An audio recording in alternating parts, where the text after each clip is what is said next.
राजदीप सरदेसाई का बेइज्जती से वही रिश्ता है जो पप्पू का अंकल सैम से है, कांग्रेस का गांधी परिवार से है और ठेले का ठेले वाले से।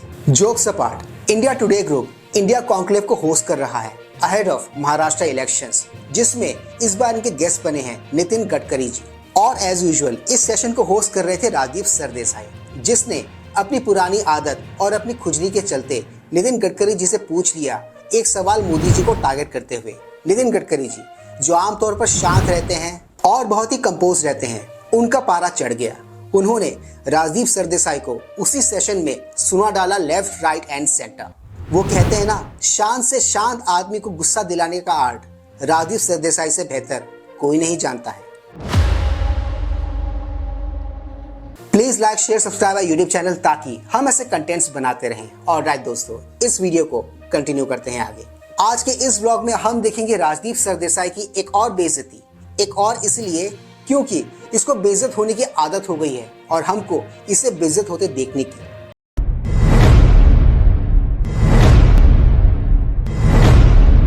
पता क्या क्या था? आपकी मार्जिन, आपने इतना काम किया नागपुर के लिए, लेकिन आपकी मार्जिन कम हो गई लोकसभा में। और मैंने आपके किसी आपका सब्जेक्ट तो ग्रीन रिवॉल्यूशन पर था, ये पोल्यूशन करने वाली बातें क्यों कर रहे हो आप?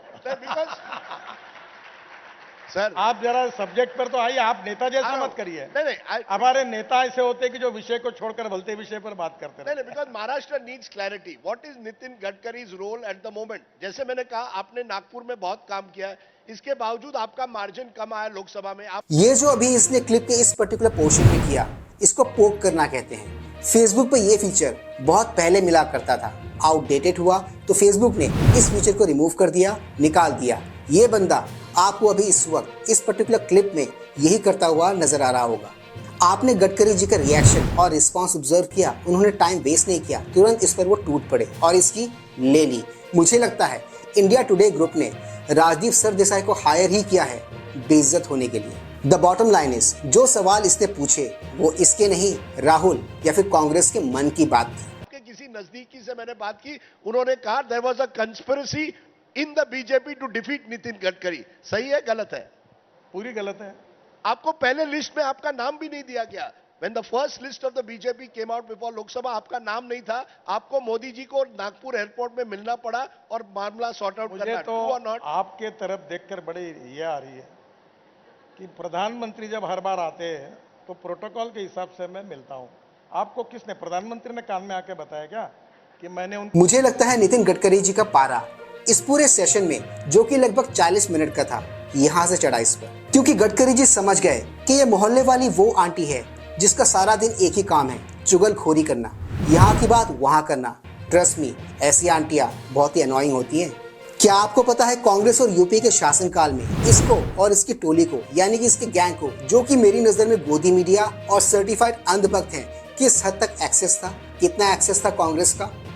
तो उसके लिए राडिया टिप्स क्या है आप सर्च करो और उसके बारे में पढ़ो, तो आपको अंदाजा हो जाएगा कि क्यों कुछ लेफ्ट लीनिंग पत्रकार या कुछ लेफ्ट लीनिंग लोग मोदी जी को पसंद नहीं करते हैं। तो मिलकर पूछा कि मेरा टिकट कब देते हो करके, तुम्हारे पास क्या प्रूफ है? मेरे पास कोई प्रूफ नहीं है। तो आप जरा जिम्मेदार जैसी बात करिए, ऐसी कोई बात नहीं। और मुझे किसी ने ही ये कहा नहीं। दूसरी बात, महाराष्ट्र की लिस्ट ही जो रिकमेंड होकर, पहले पद्धति ऐसी होती है कि महाराष्ट्र पार्लियामेंट्री बोर्ड अपने सीटों को रिकमेंड करके दिल्ली भेजता है। जब महाराष्ट्र की लिस्ट ही नहीं आई थी और बाकी जगह से लिस्ट आई थी, तो महाराष्ट्र का एक भी नाम नहीं आया था, तब मेरा नाम उसमें जब आया तब उसमें हुआ।